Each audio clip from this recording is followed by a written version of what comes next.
In a world where discipline is absolute, one arrogant move can shatter the balance. A wealthy man thought he could challenge centuries of tradition with his money and pride, but what happened next? No one could have seen coming. This is a moment that will leave you questioning everything. Before we dive into this moving story, take a moment to comment below where you're watching from today, and don't forget to like and subscribe for more stories that will stay with you long after they're told. The sun gleamed against the towering spires of the royal palace, its golden rays dancing over the marble facade that had witnessed centuries of history. The air was crisp, filled with the hum of tourists marveling at the grandeur of the place. At the palace gates, standing like statues carved out of resolve, were the royal guards. They didn't flinch, didn't move, didn't even blink. Their duty was etched into their very being, a tradition unbroken through generations. Among them was Sergeant Robert, his tall figure adorned in ceremonial regalia. His uniform was immaculate, his posture upright and unyielding. His eyes, fixed ahead, betrayed no emotion. For Robert, this wasn't just a job, it was an oath, a sacred commitment to embody discipline, honor, and unshakable loyalty. The guards were a symbol of the monarchy's strength, their silence, an unspoken reminder of order amidst chaos. Tourists flocked to see them, intrigued by their stoicism. Some whispered in awe, while others posed for selfies, trying to capture a moment with these enigmatic sentinels. The crowd parted suddenly as a sleek black limousine rolled into the courtyard. Out stepped Edward Colton, a billionaire who had built his empire from the ground up. Dressed in a tailored suit that cost more than most people's yearly salaries, Edward exuded an air of entitlement. He was flanked by his entourage, an assistant carrying his briefcase, a security guard with a stern expression, and a publicist snapping photos for his social media. Edward looked around, his gaze sweeping over the centuries-old architecture with detached interest. To him, this was just another landmark, a pretty backdrop for his next viral post. But today, he wasn't here for a tour or business. Edward was here because he was bored. And when Edward Colton was bored, trouble usually followed. As he approached the palace gates, his eyes locked onto Sergeant Robert. "Well, would you look at that?" Edward said, loud enough for everyone nearby to hear. "A man who gets paid to stand still all day. What a gig." His assistant chuckled nervously, but the royal guard remained motionless. Edward smirked, clearly unimpressed. "I bet I could make him move," he said, his voice dripping with arrogance. "What do you think, Karen?" he asked his publicist, who gave a hesitant shrug. The crowd, sensing Edward's intentions, began to gather. Tourists whispered among themselves, some pulling out their phones to record what they anticipated would be a confrontation. Edward sauntered closer, his polished leather shoes clicking against the cobblestone. He stood just inches away from Sergeant Robert, staring into the guard's unflinching face. "How does he do it?" Edward mused aloud. "What's the trick? Staring at nothing for hours on end? Come on, mate, give us a smile." The crowd chuckled nervously, their unease growing with every passing second. Sergeant Robert remained stoic, his eyes fixed ahead, his face an unyielding mask of discipline. Edward's smirk widened. To him, this was a game, a chance to prove that even the most disciplined person could be broken. Edward reached into his pocket and pulled out a crisp $100 bill. He held it up, waving it in front of Robert's face. "How about now?" he taunted. "I bet this is more than you make in a week. Take it. Come on, you know you want to." The guard didn't flinch. The crowd, now a mix of curious onlookers and uneasy spectators, grew silent. Edward leaned in closer, his voice dropping to a conspiratorial tone. "What's the matter? Afraid the Queen will dock your pay? Or is it pride?" "Come on, man. Everyone has a pride." Sergeant Robert's jaw tightened ever so slightly, a movement so subtle that only the most observant would have noticed. But Edward noticed, and it fueled his arrogance further. "There it is," he exclaimed, pointing triumphantly. He's human, after all. Behind him, Karen tugged on his sleeve. "Edward, maybe we should go. This isn't a good look." "Nonsense," Edward replied dismissively. "This is fun. Besides, the guy probably appreciates the attention. When was the last time anyone cared about a glorified statue?" The tension in the air was palpable. The guard's silence, once a symbol of strength, now felt like a challenge, a dare that Edward couldn't resist. The crowd watched, some recording, others murmuring in disapproval. Still, Edward pressed on, his boredom driving him to push the boundaries of respect and tradition. Little did he know, he was about to cross a line he could never uncross. Edward stepped back, a sly grin curling at the edges of his mouth. "All right, let's make this interesting," he said, his voice carrying over the murmurs of the growing crowd. The $100 bill wasn't enough to break this man's composure, but Edward wasn't done. If there was one thing he hated, it was losing, especially to someone who refused to acknowledge his presence. He pulled out his phone, flipped the camera to selfie mode, and turned to the crowd with a theatrical shrug. "Ladies and gentlemen, I present to you the most determined man in the kingdom. But let's see if he can resist a little humor." Edward turned back to Sergeant Robert, now holding his phone up like a director framing a shot. "Knock, knock," he announced loudly, leaning in close to the guard's face. "Come on, you know this one." "Who's there?" No response. The guard's eyes remained locked ahead, his expression carved in stone.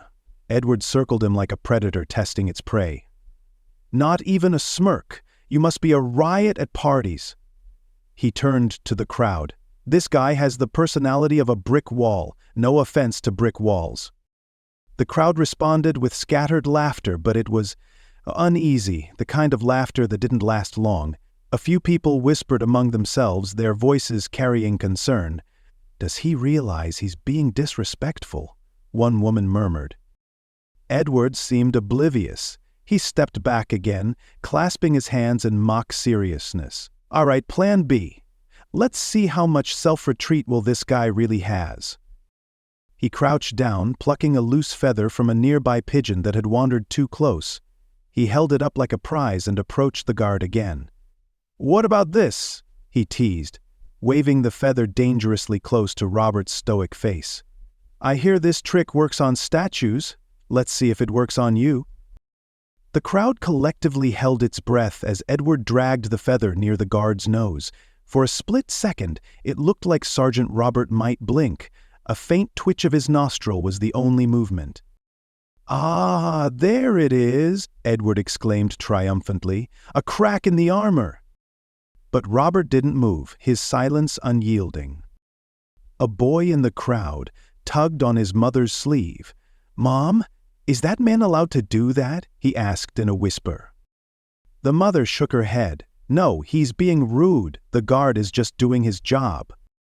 Despite the disapproval of some onlookers, others had their phones out, recording Edward's antics. The internet thrived on moments like this. A rich man trying to get the better of tradition. Edward was well aware of this, and it only fueled his performance. Next, Edward pulled a shiny gold coin from his pocket, holding it between his fingers. He flipped it into the air, catching it with a flourish. "How about this, my friend? A token of appreciation for your hard work." He extended his hand, the coin glinting in the sunlight. "Go on, take it. Buy yourself something nice. Or don't, whatever keeps you standing there all day." Still no reaction. Robert's jawline seemed to tighten, just slightly, but it was enough for Edward to notice. He leaned in, his voice dropping to a taunting whisper. "Oh, I see. You think you're better than me, don't you? Standing here all high and mighty, pretending like none of this bothers you? But everyone has a breaking point, mate. Everyone." The crowd was growing restless. A middle-aged man in a baseball cap stepped forward slightly, his arms crossed. "Hey, leave the guy alone," he called out. Edward turned sharply, his grin fading. "Relax, buddy. It's just a bit of fun." "It's not fun for him," the man replied. "Show some respect." Edward rolled his eyes. "Respect? "Come on, he's just a guy in a uniform. What's the big deal?" The murmurs of the crowd grew louder. Some were nodding in agreement with the man, while others whispered about Edward's audacity. Still, Edward turned back to Robert as though the world around him didn't exist. Now he was desperate. He clapped his hands sharply near the guard's ear, the sound echoing off the palace walls. The crowd gasped, some stepping back in disbelief. A woman nearby muttered, "He's gone too far."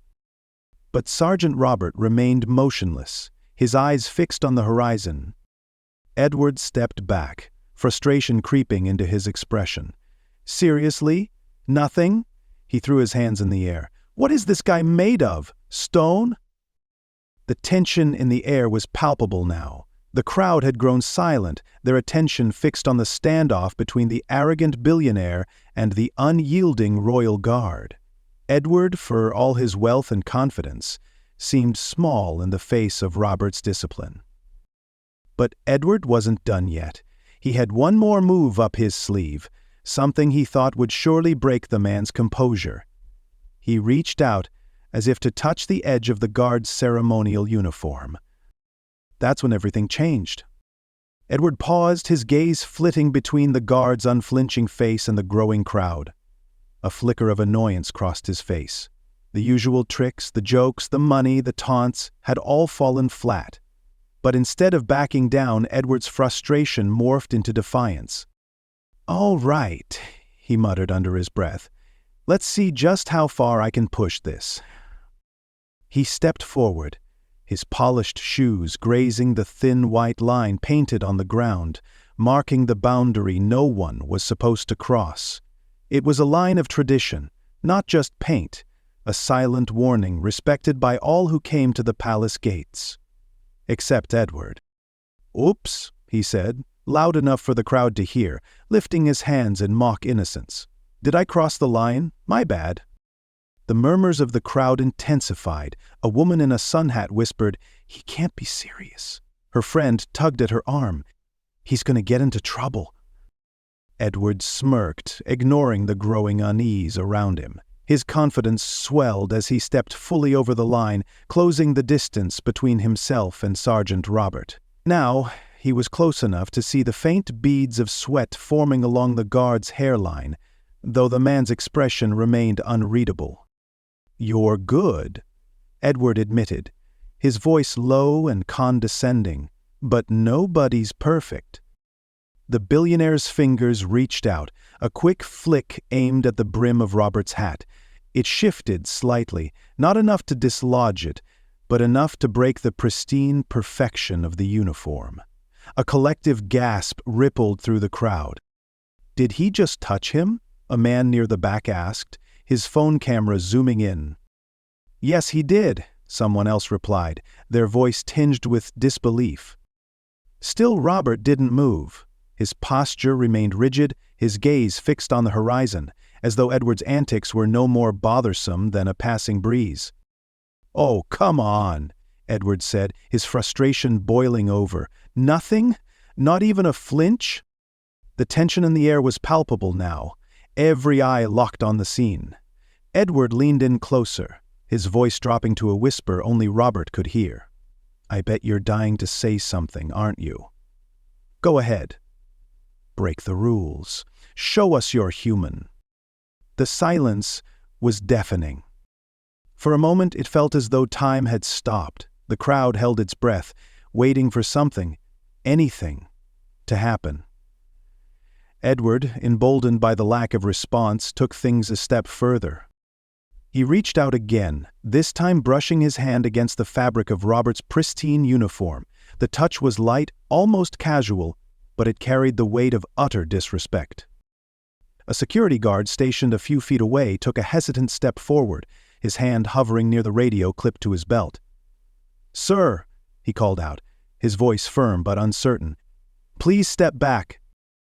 Edward glanced over his shoulder, flashing a disarming smile. "Relax, I'm just having a bit of fun." The security guard hesitated, clearly torn. On one hand, Edward's actions were crossing every unspoken rule of respect. On the other hand, he was a billionaire, a man who could make or break careers with a single phone call. The crowd shifted uneasily. Some were murmuring their disapproval, while others seemed unable to look away. It was a train wreck in slow motion, and everyone was waiting for the inevitable crash. "Enough games," Edward muttered, his voice tinged with irritation. He reached up, this time flicking the chain of medals adorning Robert's chest. The medals jingled softly, the sound cutting through the tense silence like a blade. That was the final straw for many in the crowd. A young man in a hoodie shouted, "Hey, leave him alone!" A woman near the front called out, "Show some respect. This isn't a joke." But Edward ignored them all. His entire focus was on the guard, his expression a mix of arrogance and determination. He wanted a reaction, and he was willing to do whatever it took to get one. Then, without warning, Edward took a step even closer, his face now mere inches from Robert's. "You know what I think?" he said, his tone dripping with disdain.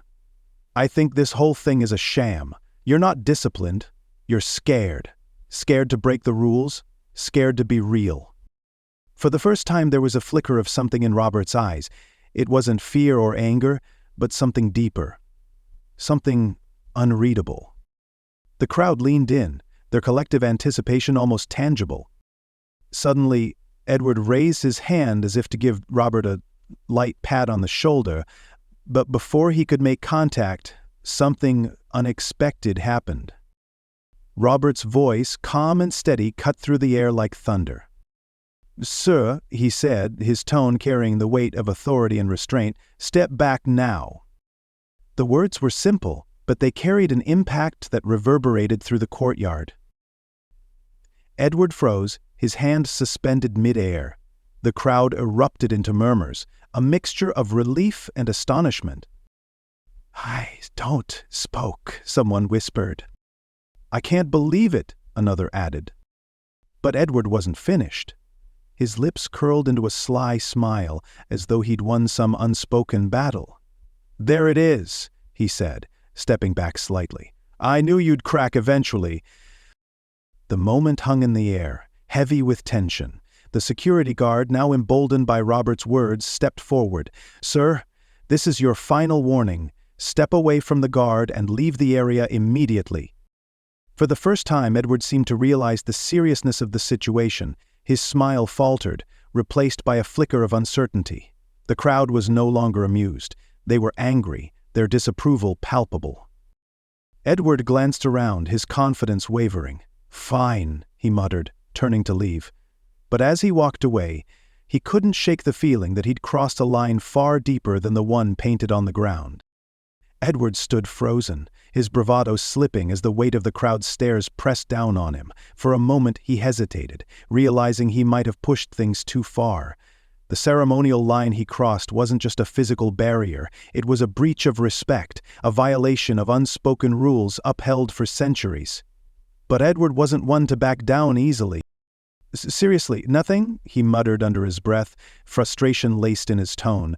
He glanced at the crowd, noticing their uneasy murmurs and disapproving looks. "You people are so uptight, It's just a uniform."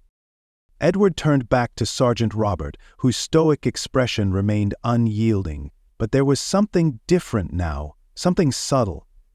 The guard's jaw was tighter than before, his stance ever so slightly adjusted. To the untrained eye, it was nothing, but to those who understood the discipline of the Royal Guard, it was a warning. Then came the shift. A palace security officer approached, stepping briskly from his post at the edge of the courtyard. Dressed in a sharp suit, with an earpiece and a clipped walkie-talkie, he exuded an air of quiet authority.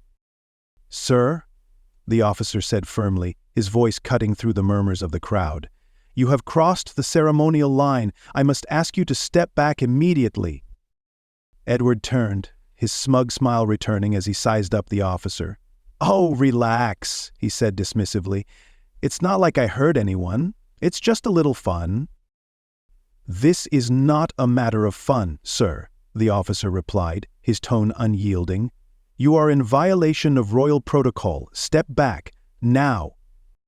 The tension in the crowd thickened, the murmurs growing louder. A few onlookers began to record the exchange, their phones pointed directly at Edward and the guard. The crowd's collective judgment was palpable, and for the first time, Edward seemed to notice it. Edward chuckled, but it was forced. "Protocol?" he repeated mockingly. "What's the big deal? He's just standing there. Look, he doesn't even care." The officer's expression didn't change. "It is not for you to decide what matters, sir," he said. "You are disrespecting this post, and I must insist that you leave the area." Edward's smirk faltered slightly, but his pride wouldn't let him back down. "Fine," he said, throwing up his hands dramatically. "I'm leaving, but this is ridiculous." As he turned to walk away, the officer's voice stopped him cold. "Not yet, sir." Edward froze, his shoulders stiffening. He turned back, his face a mix of irritation and confusion. "What now?" The officer gestured to another security guard, who stepped forward with a clipboard and a pen. "You will provide your name and identification," the officer said. "This incident will be reported to the proper authorities." Edward's jaw dropped. "Are you kidding me?" he said, his voice rising. "You're going to report me for what? Tapping a guy on the shoulder?" "For breaching royal protocol and disrupting a ceremonial post," the officer replied calmly. "Failure to comply could result in further action." The crowd was silent now, their attention riveted on the unfolding scene. Edward hesitated, glancing at the cameras and phones pointed in his direction. His usual confidence seemed to waver under the weight of public scrutiny. "You've got to be joking," he muttered, reaching into his pocket for his wallet. He pulled out his ID, handing it over with a sharp movement. "There. Happy now?" The officer took the ID without a word, passing it to his colleague, who began to jot down notes. The process was methodical, deliberate, and humiliatingly public. Meanwhile, Sergeant Robert remained in his position, unmoving and silent. He didn't need to speak. His very presence spoke volumes. The crowd watched him with newfound respect, their focus shifting from Edward's arrogance to the guard's unshakable composure. Edward, now visibly frustrated, muttered under his breath as the officer handed his ID back. "You people take this way too seriously," he said, stuffing his wallet into his pocket. The officer didn't respond. "You may leave now, sir," he said, stepping aside to make way. Edward didn't say another word. He turned on his heel and walked away, his entourage trailing behind him. The crowd parted to let him through, their expressions ranging from disapproval to outright disdain. As Edward disappeared into the distance, the crowd began to disperse. Conversations erupted among the onlookers, their voices filled with a mix of awe and amusement. "Did you see his face?" one man said, laughing. "Deserved it," another replied. "You don't mess with tradition like that."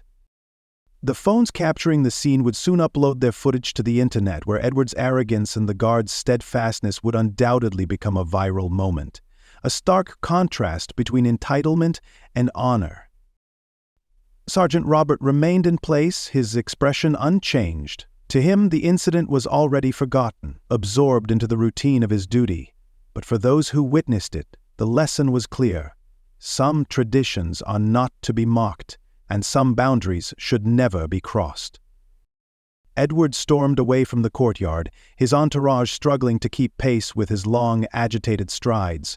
His cheeks burned with embarrassment, the stares and murmurs of the crowd still ringing in his ears.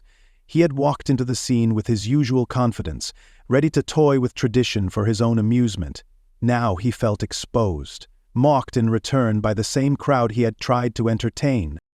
But it wasn't over. Just as Edward reached the outer gates of the palace grounds, two palace officials stepped into his path. Dressed in formal attire, their presence exuded authority.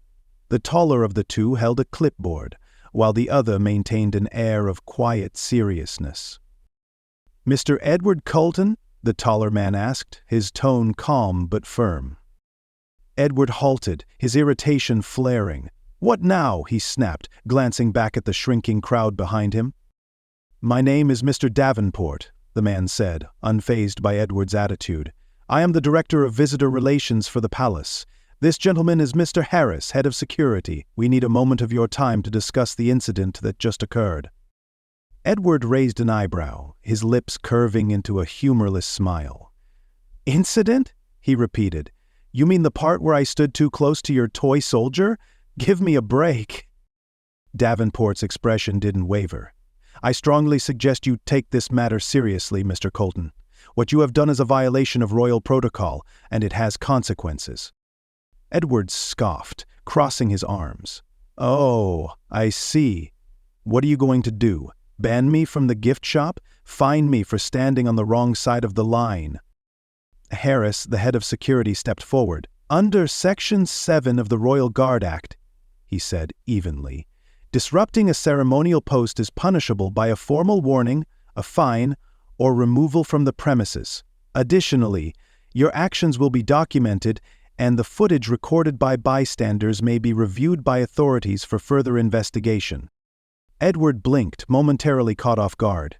"You're kidding," he said, though his voice lacked its usual confidence. Davenport remained calm. "This is no joke, Mr. Colton.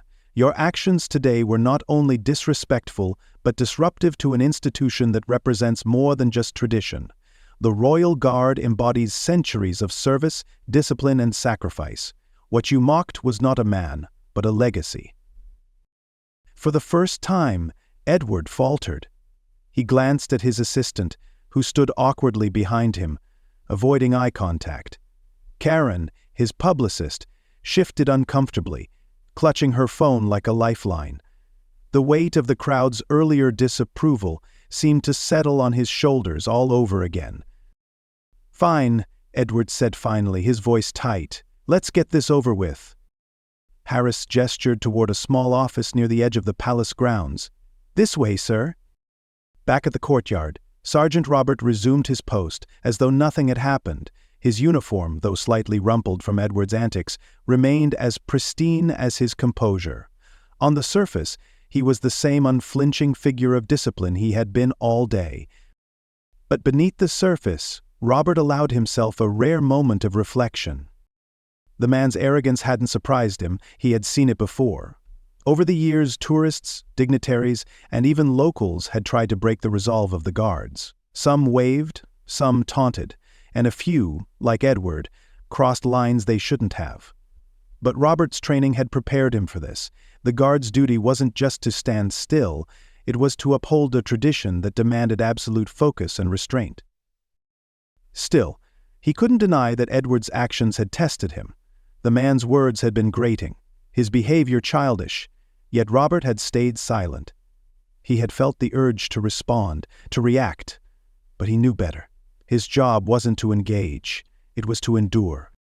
"Good work today, Sergeant," came a voice from behind him. It was his commanding officer, speaking in a low tone so as not to disrupt the atmosphere of the courtyard. Robert gave a subtle nod, his gaze still fixed ahead. "Thank you, sir." The officer paused. "Not many could have handled that as well as you did." Robert didn't respond, but the faintest flicker of pride crossed his otherwise impassive face. For him, the satisfaction came not from recognition, but from knowing he had upheld his duty. As the crowd began to disperse, conversations buzzed with energy. The incident had left an impression on everyone who witnessed it, and opinions varied. "Guard was incredible," a woman said to her friend, shaking her head in admiration. "I don't know how he stayed so calm." Her friend nodded. "Meanwhile, that guy, what was his name? Edward? He made a complete fool of himself." A young man nearby chimed in, holding up his phone. "I got the whole thing on video. This is definitely going viral." Others, however, took a more critical tone. "It's sad that people think they can just walk up and mock something so important," an older man said. "That guard deserves more respect." But don't you think the whole thing is a bit outdated?" Another voice argued. "It's just a job. Why make such a big deal out of it?" The debate continued as the crowd thinned out, but one thing was clear. Edward's actions, and the guard's stoic response, had left a mark. Inside the small office, Edward sat stiffly across from Davenport and Harris. The walls were lined with framed photographs of past guards, their solemn expressions a stark contrast to Edward's growing discomfort. "Mr. Colton," Davenport began, placing a form on the desk in front of him. "You will sign this acknowledgement of your actions today and pay a fine of $1,000. Failure to comply could result in legal action." Edward's jaw clenched. "You've got to be joking." "I assure you I am not," Davenport replied. "This is a standard procedure for incidents of this nature. You are fortunate the consequences are not more severe." Karen, his publicist, leaned in. "Edward, just sign it," she whispered urgently. "This is already bad enough. Let's not make it worse." With a sharp exhale, Edward snatched the pen and scrawled his signature across the form. The humiliation was unbearable, but he wanted this ordeal to be over. As he handed the form back, Davenport looked him in the eye. "I suggest, Mr. Colton, that you take some time to reflect on what happened today. This isn't just about you, it's about respecting something bigger than yourself." Edward didn't respond. He stood abruptly, his chair scraping against the floor, and left without another word. Edward sat in the back of his limousine, the hum of the engine the only sound, as his entourage remained silent. Karen, his publicist, stared at her phone, scrolling furiously. His assistant sat stiffly, occasionally glancing at Edward but saying nothing. The atmosphere was thick, weighed down by the fallout of the day's events. Edward leaned back, rubbing his temples. The adrenaline that had fueled his earlier antics had long since faded, replaced by a gnawing discomfort. He glanced out the window at the passing streets, his reflection staring back at him. For the first time, he felt exposed. Not the confident, untouchable billionaire he liked to project, but a man caught in the act of his own arrogance. Karen broke the silence. "Edward," she said carefully, her voice low but firm, "that was bad, really bad." He frowned. "What's your point?" She sighed, turning her phone toward him. The screen displayed a short video clip, him crossing the ceremonial line, flicking at the guard's uniform and being confronted by the palace officials.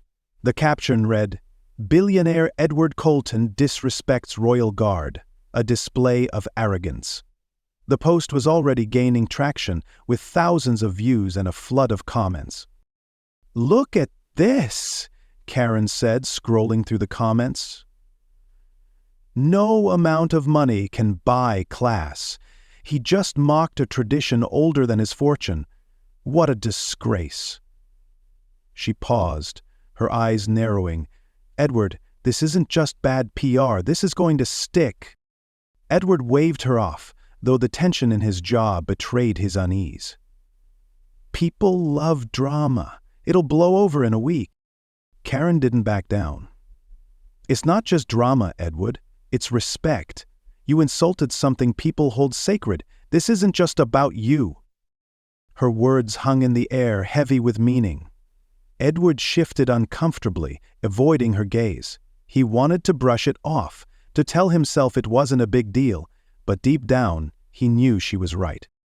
Later that evening, Edward found himself alone in his penthouse suite, the city lights sprawling beneath him. He poured himself a drink, staring out at the skyline. The day's events replayed in his mind, each moment sharper than the last. The guard's stoicism, the crowd's judgment, the quiet authority of the palace officials. It all felt larger than him, more significant than he wanted to admit. He opened his phone and hesitated before typing the guard's name into the search bar, Royal Guard Ceremony, London. The results filled the screen, articles, videos, and historical notes about the role of the guards and the tradition they upheld. Edward clicked on a video titled, "The Life of a Royal Guard, Discipline and Duty." The video opened with a shot of the palace gates, the guards standing tall and still. A narrator's voice filled the room, calm and measured. The Royal Guard is more than a symbol. It is a legacy of service, discipline, and dedication. Each guard endures rigorous training, not just to stand still, but to represent the unwavering strength of the monarchy. As the video continued, Edward learned about the challenges the guards faced. Hours of standing in place under the scorching sun or freezing cold, all while maintaining composure. The video highlighted their historical role in protecting the monarchy, their sacrifices during times of war, and the respect they commanded worldwide. Edward paused the video, leaning back in his chair. For the first time, he saw the guard not as a man in a uniform, but as a representation of something far greater, a legacy he had mocked without understanding. The next day, Edward met with Karen and his assistant. "I need to make this right," he said, his voice uncharacteristically subdued. Karen arched an eyebrow. "Make it right? How?" Edward hesitated before answering. "I want to do something meaningful. I don't just want to apologize. I want to show that I understand." Karen's skepticism softened as she realized he was serious. "Well," she said, considering, "you could start by donating to the Royal Guard Preservation Fund. It supports the guards and their families, as well as maintaining the historical sites they protect." Edward nodded. "Do it. Make the arrangements." A week later, Edward held a press conference. The media buzzed with anticipation, their cameras and microphones trained on him. Dressed in a simple suit, he stood at the podium, his usual bravado replaced with a calm sincerity. "I want to address the incident at the palace," he began. "I acted without thought, without respect, and without understanding. My actions disrespected not only the Royal Guard, but the history and culture they represent. For that, I am deeply sorry." He paused, glancing at the cameras. "I've taken the time to educate myself about the importance of the Guard's role and the legacy they uphold.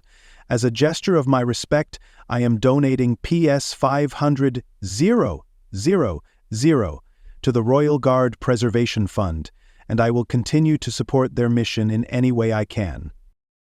The room was silent as the reporters processed his words. For once, Edward's sincerity was undeniable. The response was immediate. News outlets praised his actions, framing the story as a tale of redemption. Social media, too, began to shift, with comments acknowledging his effort to make amends. "He owned up to his mistake," one commenter wrote. "That's more than most people would do." Edward's transformation wasn't just for show. Over time, he became a vocal supporter of historical preservation, often speaking about the lessons he had learned from the incident. It wasn't about repairing his reputation, it was about growing as a person. And as for Sergeant Robert, he remained at his post, stoic and unflinching, a silent witness to the story that had unfolded. To him, it was just another day, a testament to his discipline and the tradition he upheld. The morning after the press conference, Edward stood outside the palace gates again, but this time the atmosphere was entirely different. He was alone. No entourage, no cameras, no crowd. Dressed casually in a plain black coat, he held a single envelope in his hand. A quiet resolve replaced the arrogance he had once carried. Across the courtyard, Sergeant Robert stood at his post, the same unyielding figure Edward had faced before. The guard didn't acknowledge Edward's presence, didn't even glance his way, but something about the scene felt different to Edward now. He approached slowly, stopping at the ceremonial line he had crossed before. Edward knelt down and placed the envelope on the ground, carefully sliding it forward. The gesture wasn't for attention or show. It was for the guard. The envelope contained a handwritten note, simple and sincere. "To the Royal Guard. Thank you for your service and for teaching me the value of respect. I can never undo what I've done, but I will strive to do better. Edward Colton." Edward stepped back, pausing for a moment as if waiting for a response he knew would never come. Then, with a faint nod, he turned and walked away, leaving the note where it lay. Back at his office later that afternoon, Karen handed him a newspaper. The headline read, "Billionaire's Redemption. Edward Colton's apology resonates." Below it was a photo of Edward at the podium, his apology now widely shared and dissected by the public. "Not bad," Karen said, leaning against his desk. "Some people are still skeptical, but a lot of them respect the gesture. You might have just turned this around." Edward nodded, setting the paper aside. "It's not about the headlines," he said quietly. "It's about getting it right." Karen gave him a long look, her usual sharpness softened. "Well, you're off to a good start." Meanwhile, at the palace, tourists gathered as they always did, snapping photos and murmuring about the guards' stoic presence. Near the gates, a middle-aged man whispered to his daughter, pointing at Sergeant Robert. "Is that the one from the video?" she asked, tilting her head. The man nodded. "That's him. Same guy who stood there while that billionaire made a fool of himself." "What do you think he was thinking?" the girl asked, her young face full of curiosity. The man smiled faintly. "Probably something like, 'I've seen worse,' or maybe nothing at all, who knows?" Nearby, a woman overheard the conversation and chimed in. "I think it's more than that. Silence can mean a lot of things. Maybe he wasn't just holding back. Maybe he was showing us something." The group fell quiet, their eyes turning back to the guard. Robert stood as still as ever, his gaze fixed ahead, his expression unreadable. Yet to those who had seen the viral video, he seemed larger than life, a symbol of restraint and dignity in the face of mockery. For Edward, the fallout of his actions lingered. Though the public began to move on, he found himself revisiting that day in his mind. The image of Robert standing tall and resolute haunted him, not as a source of guilt but as a reminder of the lesson he had learned. One evening, while scrolling through the endless posts and comments about the incident, Edward stumbled upon an old article titled "The Philosophy of the Silent Guard." It detailed the traditions of the royal guards, their role not just as protectors, but as symbols of unshakable dedication. One passage stood out. "The silence of the guard is not emptiness. It is discipline, resolve, and a quiet strength that speaks louder than words. To mock it is to misunderstand it. To respect it is to honor the very foundation of duty." Edward closed his laptop, the words resonating deeply. He didn't need another headline or viral moment to remind him. He had already felt the weight of that silence. At the palace gates, Sergeant Robert continued his duty, unmoved by the world's chatter. Tourists came and went, some whispering about the incident, others oblivious to it. To Robert, it didn't matter. His role was clear, his purpose unshaken. But as the sun dipped low, casting long shadows across the courtyard, a single tourist paused near the gates, staring at the guard. The man leaned toward his companion and asked, "Do you ever wonder what they're thinking? What they're really protecting?" The companion shrugged. "Maybe it's not about protecting something physical. Maybe it's about showing us something we've forgotten. How to stand for something without needing to shout about it." The guard remained silent, his gaze steady as ever, his presence a quiet reminder of a legacy that endured. And, in that silence, the mystery lingered, leaving everyone who witnessed it with more questions than answers. Months had passed since the incident at the palace gates, but the story lingered in whispers and headlines. The video of Edward's public apology had gone viral, cementing his attempt at redemption in the public eye. Yet for Edward, the event was no longer about saving face. It had become a deeply personal turning point. One evening, as he prepared for a keynote speech on leadership, Edward received a package from an unmarked sender. Inside was a book titled The History of the Royal Guard. Tucked between the pages was a folded letter. Intrigued, Edward opened it, his eyes scanning the neat handwritten lines. "Mr. Colton." There are moments in life when silence speaks louder than words. The guards at the palace gates are trained to stand firm, not just physically, but mentally. It is not a job, it is a way of being, a reflection of discipline and respect. What you encountered was not just a man in uniform, but the embodiment of a tradition that has endured through war, peace, and upheaval. If you ever wish to understand it fully, I suggest you look deeper. The letter was unsigned, but its message lingered in Edward's mind. He closed the book gently, realizing there was still much he didn't know. Far from the public eye, Sergeant Robert lived a life of quiet simplicity. Off-duty, he was not the imposing figure tourists photographed, but a man with a family, hobbies, and dreams.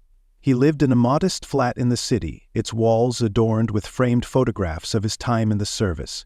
Each image told a story: deployments abroad, ceremonial duties, and candid moments with fellow guards. Yet there was one photo, tucked away in a corner, that few ever saw. It showed Robert as a young man, standing beside his father, a former royal guard who had served decades before him. The resemblance was uncanny, both men standing tall, their expressions identical in their quiet strength.